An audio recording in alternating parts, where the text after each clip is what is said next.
children.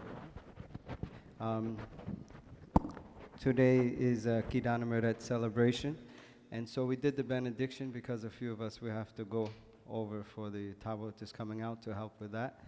Kesis, if he could teach us a little bit about the holiday of Kidana Meret and the meaning of it for Filseta would be appropriate. And then in this way, the priest who serve can do the benediction but can't leave before the benediction is done. So Kesis, please teach us a little bit today on this. Yeah. We, yes. Yeah. And you can teach some, please. Yeah. Okay.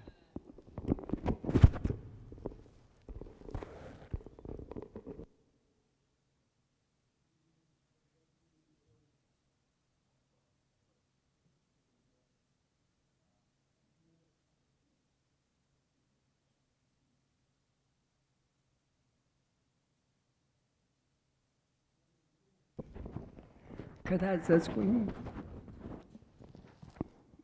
ወደ ፊደል ቆጠራ ልንመለስ ነው ማለት ነው። ምንድን ነበረ ቅድም ያልኩት? ከተአምሩ ካነበብኩት የመዘዝኩት ነገር አለ። እንግዲህ ሳነበው ሰምታችኋል። እና ዛሬ እመቤታችን ናት፣ ኪዳነ ምሕረት ናት።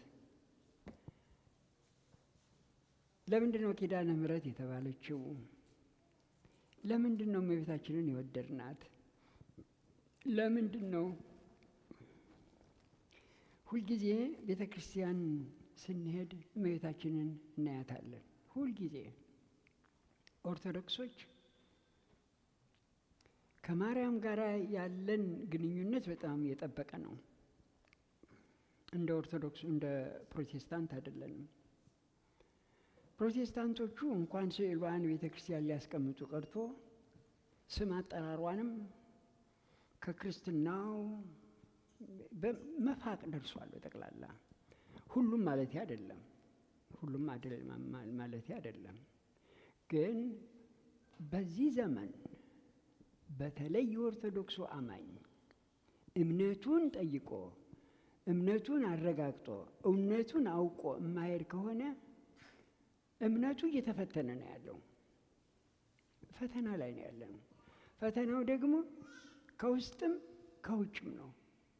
ይህንን ስል ምን ማለቴ ነው? ከውስጥም በሙሉ ሰባክያኑ ከፕሮቴስታንቱም ከተለያየ ፍልስፍና ይዘው የመጡትን ነው ህዝቡ ላይ የሚደፉት በጠቅላላ። የገጠመን ችግር ይሄ ነው። እንደገና ደግሞ እርስ በርሳቸው ይወዳደራሉ። የገጠመን ችግር ይሄ ነው። ከኛ እየለቃቀሙ ስህተት ከኛ የወጡ ደግሞ መልሰው ቤተ ክርስቲያኒቷን ይነቅፏታል። የገጠመን ችግር ይሄ ነው። እኛ ካህናቱ ደግሞ ዌል ኦርጋናይዝድ ሆነን ዘመኑን ተረድተን የገጠመን ችግር ዘመኑ ምን ላይ እንዳለን ተረድተን ቤተ ክርስቲያኒቷን እምነቱን መጠበቅ አልቻልንም። ይሄ ደግሞ ሌላ ችግር ነው። እንደዚህ ዘመን የኢትዮጵያን ቤተ ክርስቲያን የገጠማት ችግር የለም። ክፉ ዘመን ነው። በታሪካችን ኢትዮጵያ ተዘግታ ነው የኖረች። በቃ ማንም እንዳይገባ፣ ጠቅላላ ማንም እንዳይገባ፣ ፕሮቴስታንቱም እንዳይገባ፣ ሙሉም እንዳይገባ፣ መንግስትም ቤተ ክርስቲያኒቷም አንድ ላይ ሆነው ቤተ ክርስቲያኒቷን ሲከላከሉ ኖሩ። ተመልከቱ፣ ሲከላከሉ ኖሩ። ታሪኩም ባህሉም ሁሉም በጠቅላላ ሙስሊም እንኳን ሳያውቀው ባህሉን ሲወራረሰው ኖሯል። ባህሉን ሁሉም ሲቀባበለው ኖሯል። ምክንያቱም አንድ ህዝብ አንድ አካል ሆኖ አንድ ላይ ተቃቅፎ የኖረ ነው። አሁን የተረገመ ፖለቲካ አገር ውስጥ ሲገባ ግን የተለያየ ሲስተም መጥቶ በህዝቡ ላይ ጎርፍ ሲለቀቅበት ብትንትን።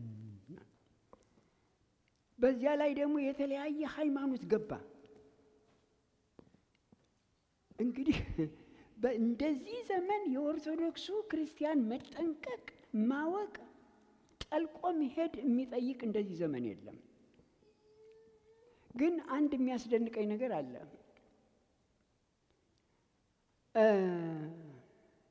ህዝቡም ሆነ ካህናቱ ዘመኑን ይረዱትም አይረዱትም ባህሉ ህዝቡ ደም ውስጥ ገብቶ ዝም ብሎ እንደ ደመና ጥቅልል ብሎ ሲሄድ አየዋለሁ።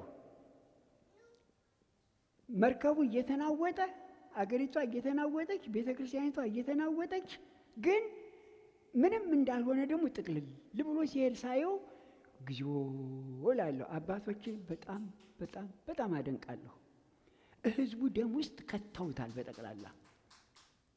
ታዲያ ፕሮቴስታንቱም የሚሆን ሙስሊም የሚሆን ከቤተ ክርስቲያኒቱ ጋር የተያያዘ ነገር ሲመጣ ሁሉም ልብ ላይ እንደ ክራር እንደ መሰንቆ የሚቃኝ ነገር አለ። እደማችሁን ውስጥ ከተውታል። ምንም ልንክደው አልቻልንም። ይህ እንግዲህ ሰሞኑን ሁላችሁም ሲነገር የነበረውን ሰምታችኋል። እኔ አሁን ጉዳዬ ተምረናል፣ ፊደል ጠንቁለናል፣ ኢትዮጵያን እናቃታለን፣ ትምህርት ቤት ሄደናል ከምትሉት ጋር ነው እንጂ እኔ ከእናቶች ጋር ሩጫቸውን ከጨረሱት ጋር ጉዳይ የለኝም። እነሱ ከኔ ቀድመው መንግስተ ሰማያት እንደሚገቡ አውቃለሁ። እኔ እነሱን መንግስተ ሰማያት ግቡን ብዬ ደፍሬ ለእናቶች አላስተምር።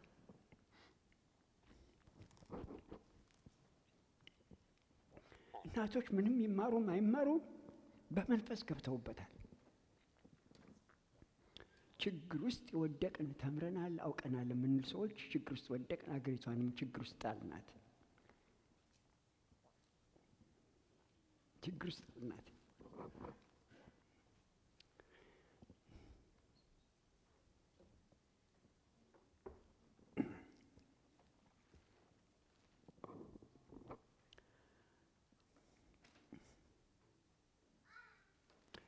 በምሰማው በማየው ከተለያየ አቅጣጫ በምሰማውን ሁሉ ውስጤ ሲጠራቀም በነበረው ነው የምተረጉመው።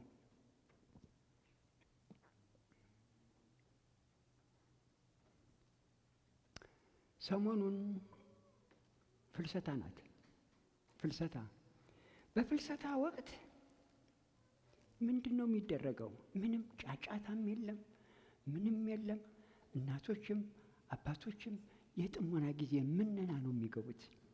በቃ አንቻለም ልቀቂን፣ እኛም እንልቀቅሽ፣ አንቻለም ከኛ ጋር ጉዳይ የለሽም። ትግል ላይ ናቸው በፍልሰታ። ይሄ ነው እንግዲህ ትግሉ። ታዲያ ጭንቅላታቸው ይተኛል ማለት አይደለም። ሱባኤ ሲገቡ በዓለም ውስጥ ምንድን ነው የሚካሄደው? በሀገር ውስጥ ምንድን ነው የሚካሄደው? ነፋሱ እንዴት ነው? አየሩ እንዴት ነው? አዝሪት እንዴት ናቸው? እጽዋት እንዴት ናቸው? ህዝቡ ውስጥ ተረጋግቷል ወይ? ህፃናቱ እንዴት ናቸው? በመንደር ይወርቃ ይጫወታሉ ወይ? አይሩጎች እናቶችስ ተረጋግተዋል ወይ? እንዴት ነው ህይወት? ቅዳሴው የሚለን ይሄንን ነው። እንዴት ነው ህዝቡ የሚኖረው? በፍልሰታው ይሄንን ነው እንግዲህ የሚያንጎራጉሩት። አዝሪቱ፣ እጽዋቱ፣ ቡቃያው የሚዘራው ሁሉ እንዴት ነው? መዝሙር ሁሉ የሚዘመው ሁሉ ይሄንን ነው የሚጠይቀው። ታዲያ በፍልሰታ 4000 ህዝብ ተሰብስቧል ኢትዮጵያ ላይ። በፍልሰታ ስንት አድባራት ነው ያሉት ኢትዮጵያ ውስጥ? በአዲስ አበባ አድባራት ማን ነው ገምቶ የሚነግረኝ? ስንት አድባራት አሉ? ምናልባት እኔ እንጃ። እኔ በነበርኩበት ጊዜ 20 አይሞሉም ነበር። አሁን ግን ወደ 50 ሳይሄዱ ይቀራሉ። በአዲስ አበባ አድባራት ያሉት አድባራት ስንት ይሆናሉ? እንግዲህ ተመልከቱ። ያ የአዲስ አበባ ህዝብ ኦርቶዶክስ ነው። በዚህ በፍልሰታ በሙሉ ህዝብ ነው። ከቤተ ክርስቲያኑ ሁሉ ህዝብ ለብሶ በቃ ጥቅል ብሎ ሲሄድ ታውታላችሁ። አዘሴም ታይም ደግሞ 4000 ህዝብ ተሰብስቧል እዚህ። አያችሁ፣ ይህን ተመልከቱ። 4000 ህዝብ ኢትዮጵያን እንገባ ብሎ ተሰብስቦ እየተንጫጫ ነው።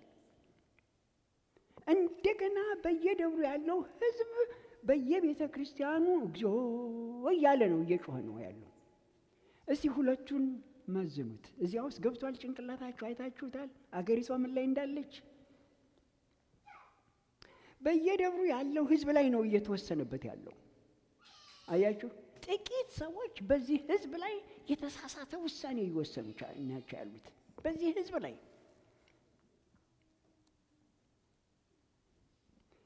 የኬንያው የኬንያታ ሄዶ የተናገረው ትክክለኛውን ታሪክ ተናገረ። ጉድ! እንግዲህ ስሙት ይሄንን።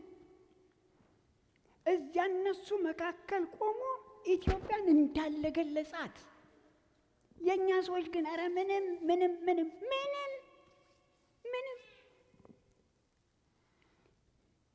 ይሄ እግዚአብሔር በውጭ ሰዎች እያስመሰክርብን ነው።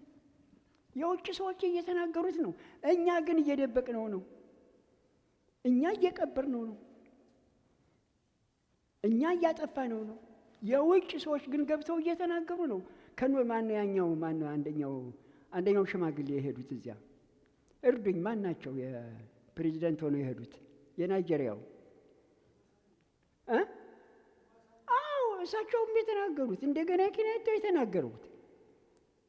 እንዴ ምንም እኮ ውስጥ ካሉ ሰው ጋር እኮ የሚገናኝ ነገር ምንም ነገር እኮ የለም በጠቅላላ። አይታችሁታል፣ ሰምታችሁታል። እስቲ የሰማችሁ እኔ ብቻ ነኝ እንዴ? የሰማችሁ ሰዎች እስቲ ደቂቃ ልስጣችሁና በሀገሪቱ ውስጥ የሚካሄደውን በፍልሰታ ውስጥ ዘንድሮ የሚካሄደውን የታዘባችሁ ሰዎች፣ እኔ ብቻ ነኝ የታዘብኩት? እስቲ ጥቂት ሰዎች እስቲ እንዴ ፊው ሚኒት ልስጣችሁና እስቲ ግለጹት። መግቢያ እንዲሆናችሁ ነገርኳችሁ። 4000 ሕዝብ ከመላ ኢትዮጵያ ተወጣጦ አዲስ አበባ ጉባኤ እያካሄደ ነው። ወሰነ፣ የተወሰነው እየተንጫጫ ነው። እንደገና በመላ ኢትዮጵያ በፍልሰታ እየተሰበሰበ እየተንጫጫ ነው። ሁለቱ ይቀራረባል ወይ? ይናበባል ወይ? ምንድን ነው የተሰማችሁ? አያችሁት ወይ?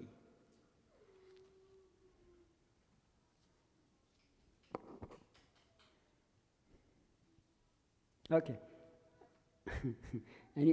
እኔው ልሸከመው። መጽሐፍ ቅዱስ የምታነቡ ይህን አትርሱ። በተመሳሳይ ነገር ልዝጋው።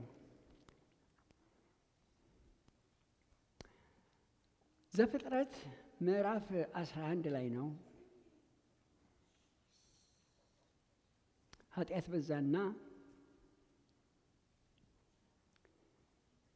የሰናዖር ሰዎች ግንብ ሰሩ።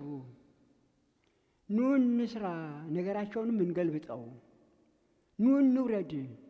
ምክንያቱም ሰዎች የራሳቸውን ታሪክ ለመገንባት ወጡ። ለስማችን ለታሪካችን ግንብ እንስራ ብለው ሰሩ። እግዚአብሔር ግን ኑ እንውረድ፣ እንናደው፣ ቋንቋቸውንም እንደበላልቀው። እንግዲህ የራሱን ሰናዖር ለመገንባት ኢትዮጵያ ውስጥ የቆመ አካል አለ። ሁሉንም አራግፎ የራሴን ሰናዖር፣ የራሴን ግንብ፣ የራሴ ስም የማስጠራበት ኢትዮጵያ ላይ መትከል አለብኝ ብሎ ታጥቆ የተነሳ ኃይል አለ። ያንን አየሁ። ነገር ግን ተበታተኑ ሰዎቹ። አራቱ አላጸደቁትም፣ ያጽድቁት አላቅም። ያንን አየሁት። እንግዲህ ተመልከቱ፣ እዚያ ስብሰባ ላይ ያሉት ሰዎች ብዙዎቹ የጴንጤቆስጤ አማኞች ናቸው ተብሏል። ፕሮቴስታንቶች ናቸው ብዙዎቹ ከጠቅላይ ሚኒስትሩ ጀምሮ። እስቲ እንደዚህ እንጠይቃቸው፣ ጴንጤቆስጤዎች ናችሁ? አዎ ይላሉ።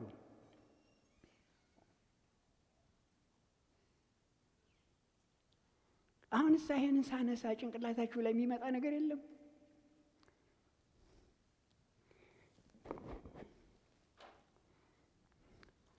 ጴንጤቆስጤዎች ከሆናችሁ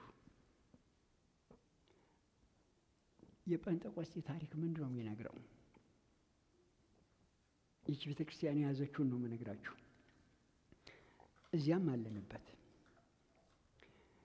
በባህል እየተነዱ ሰዎች ከዓለም ዙሪያ የጴንጤቆስጤን በዓል ለማክበር ኢየሩሳሌም ሕዝብ ሁሉ ተንጋግቶ ሄደ፣ ተሰበሰበ።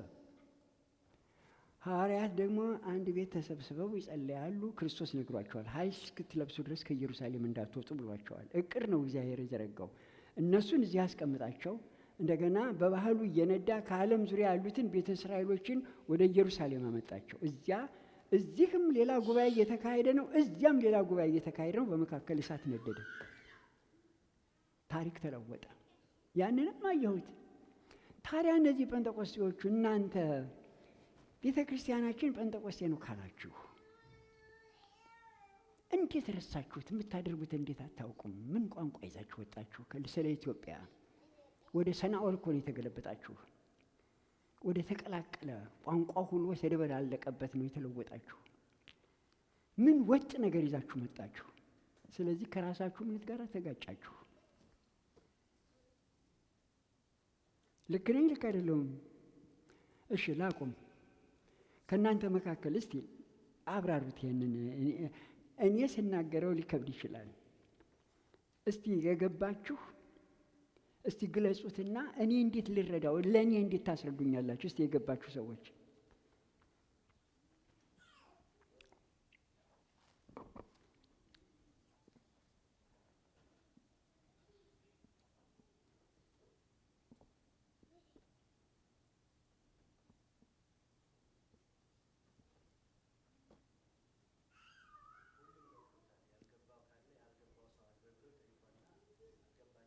ይሽ ያልገባችሁ ገብታችኋል? ሁላችሁም ገብታችኋል? የተናገርኩት ቆይ ስንቶቻችሁ የገባችሁ ስንቶች ናችሁ? ገብቶናል በሉ እስቲ። ገብቶን የተናገርከው በሙሉ ገብቶናል የምትሉ ሰዎች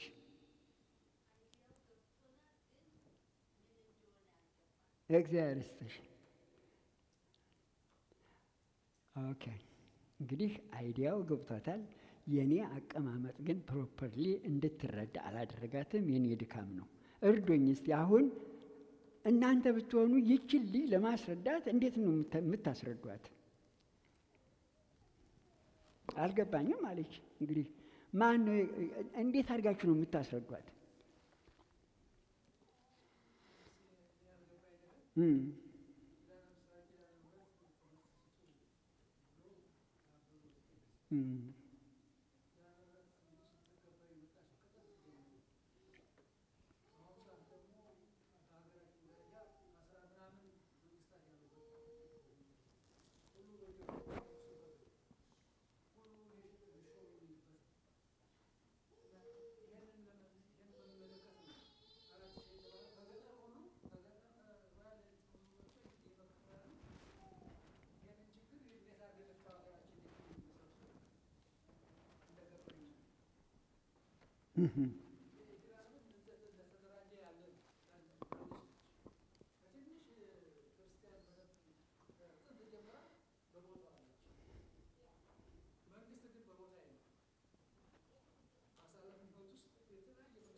እየተመለሰልሽ ነው ወይስ እንዴት ነው? ቆይ እሳቸው አሁን የተናገሩት ራቀ ወይስ ተመለሰልሽ? በቃ አትፈልጊም?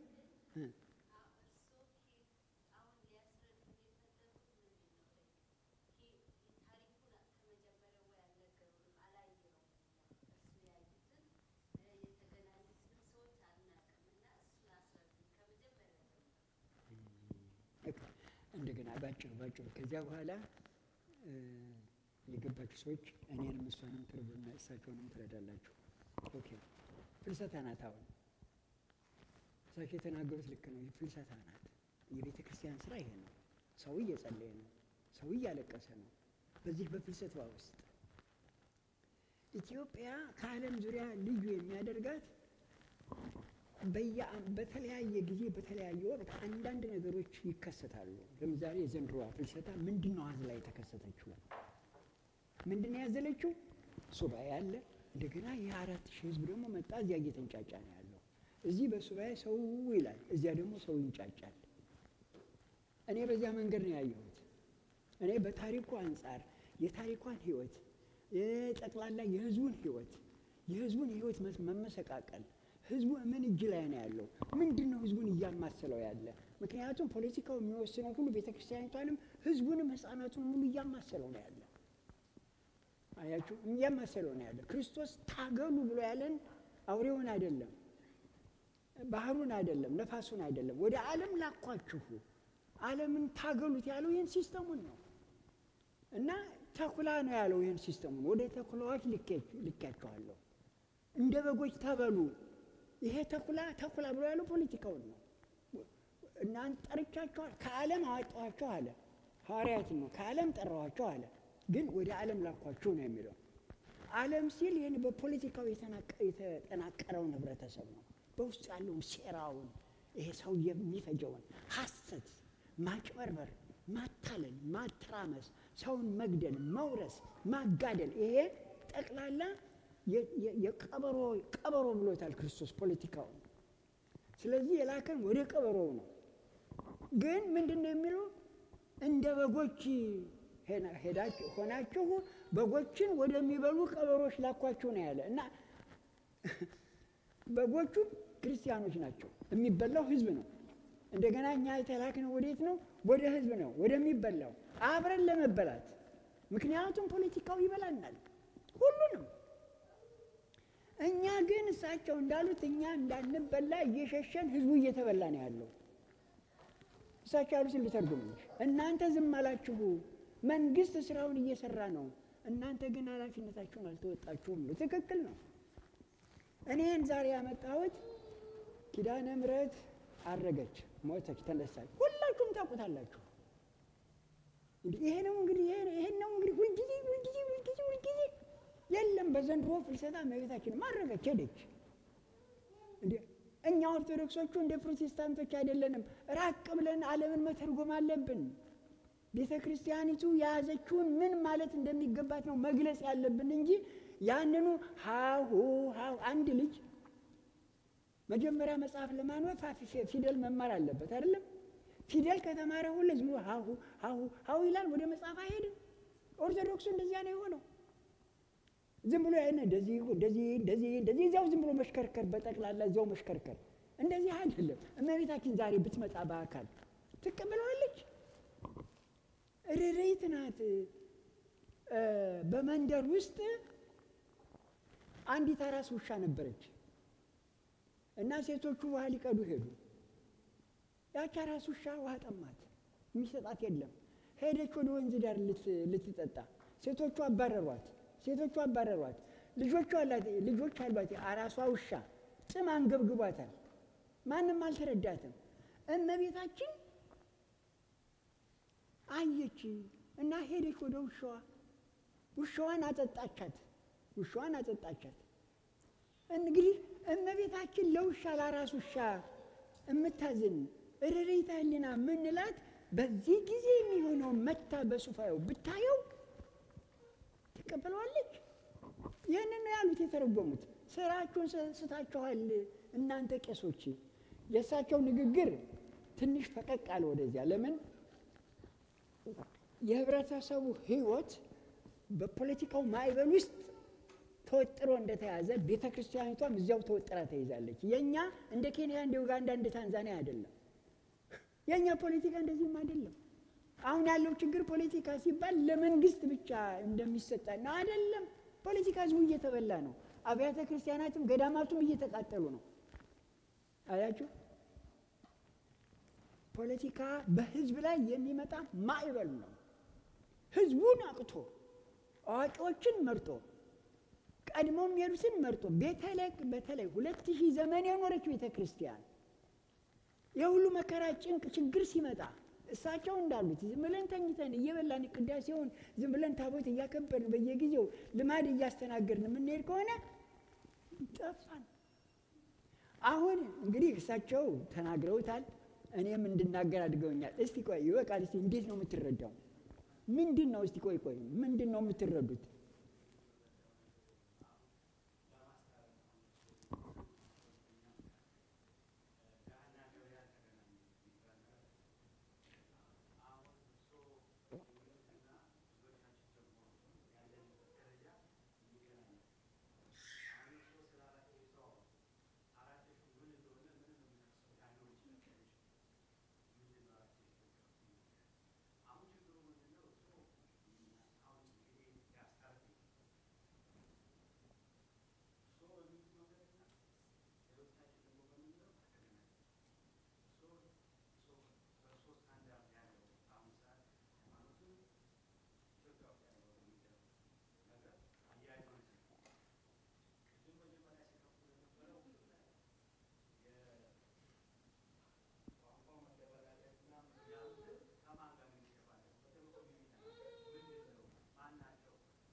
እና ይሁሉ 4000 የሚካሄድ ነው ያቀም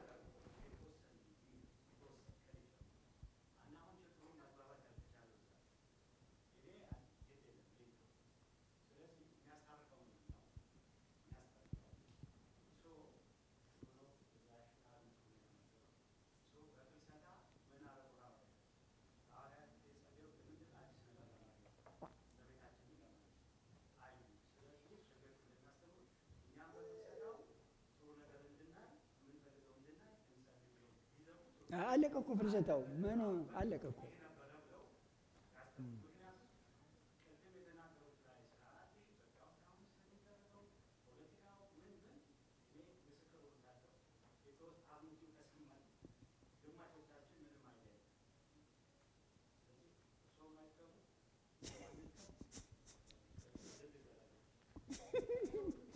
ቆይ ዝም ብሎ ቆይ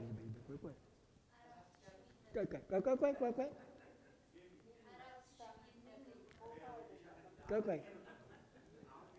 ኦኬ ቆይ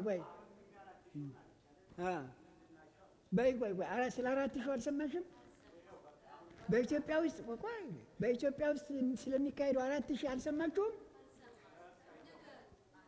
አረ መድኃኒዓለም ያለ ኦኬ እስቲ ስለ 4000 የገባው ሰዓቸው እስቲ እኔ ከምናገር እስቲ አንዳችሁ ተናገሩ። አይደለም የፖለቲካ ህይወት ነው ይሄ። እኔ አይደለም እስቲ ይሄ 4000 የሚባለው ምን ቆይ ልግለጽልሽ። 4000 የተባለው ከመላ ኢትዮጵያ የኢትዮጵያ ህዝብ መንግስት የተሳሳተው መንግስት አገሪቱን እየጎዳት ያለውን የሚያገዳድለውን የከፋፈለውን ህፃናቱ እያለቀሱ ነው፣ ገዳማት እየተቃጠሉ ነው፣ አብያተ ክርስቲያናት እየተቃጠሉ ነው፣ ህዝቡ እየሞተ ነው በየቦታው። አሁን ይሄ 4000 ሰው የተሰበሰበው ለዚህ ሁሉ መፍትሄ ያመጣል ተብሎ ነው። ገባሽ? አሁን እንግዲህ የ4000 በመንግስት ደረጃ ገንዘብ ተሰጥቶት ወር ሙሉ ከተማ ተቀምጦ እየተቀለበ ነው ያለው። ይሄ 4000 ውሳኔ ሀሳብ ስጡን ስለ ሀገሪቱ ጠቅላላ ለመንግስት የሚመራበት ሀሳብ ስጡን ተብሎ ነው 4000 ከየመንደሩ የመጣው። ኦኬ አሁን ስሙኝ። ይሄ 4000 ከየመንደሩ የመጣው ስለ ኢትዮጵያ ቤተክርስቲያን መቃጠል፣ ስለ ገዳሙ መቃጠል፣ ስለ ቤተክርስቲያን መሞት፣ በትግራይ ውስጥ ስለሚደረገው መመሰቃቀል፣ አረ እንዲሁ ምንም የተናገረ የለም። ምንም እናቶች እያለቀሱ ነው። ህዝብ እያለቀ ነው። ህዝብ እየሞተ ነው። እዚያ ላይ አንድም ያነሳ የለም። ካህናቱም አሉ እዚያ ውስጥ፣ ጳጳሳቱም አሉ። አንድም ያነሳ የለም። እሳቸው እንዳሉት አሁን ገባሽ?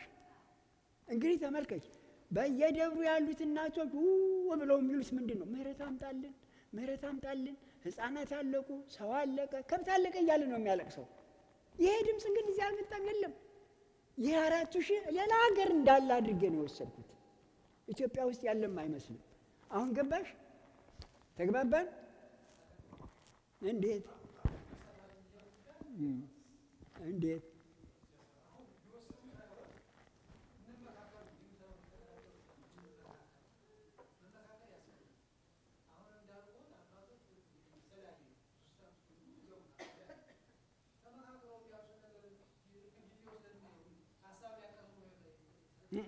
እንዴ? አይደለም። መንግስት አይደለም። ይህን ሳንጨርስ አንሄድም። ቆይ መንግስት ቆይ እርስዎ ብዙ ሄደዋል። ይሄ ስብሰባ የፖለቲካ ትምህርት ሊሰጠን ይገባል፣ ፋውንዴሽን ነው እየተባለ ነው የተነገረው። የፖለቲካ ትምህርት ሰጪ ሆኖ ነው የመጣው፣ ፈቺ ሆኖ አልመጣም። ሀሳቡ ሁሉ ለወደፊት ለሚጠቅም የፖለቲካ ትምህርት ፋውንዴሽን የሚመሰርትልን ነው እያለ ነው ፕሬዚደንቱ ራሱ ሲናገር የሰማሁት። ይሄ አሳፋሪ ነገር ነው፣ አሳፋሪ ነገር። እሺ እንዝጋው።